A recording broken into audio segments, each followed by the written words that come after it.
Ni Chief PNP kanina na mahigpit na pinababawal ng Philippine National Police ang anumang uri ng hazing sa lahat ng training, orientation at welcome rights ng ating mga personnel.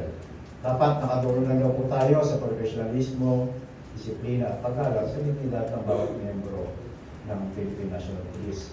Zero tolerance din po ang Philippine National Police kung may po ng mga hazing sa training at sa mga welcome rights. At sinasabi po ng ating PNP na mananagot, criminal at administratibo at lahat ng mga mapapatunayan. Sa ngayon po, ang ginawa po ng Regional Director ng PROMA, tinanggal niya po yung mga miyembro ng Regional Mobile Force Battalion na kung saan ang involved po dito ay 12 police non-commissioned officers. Ito po yung mga identified na nakilahok mismo sa sabing pananakit policy.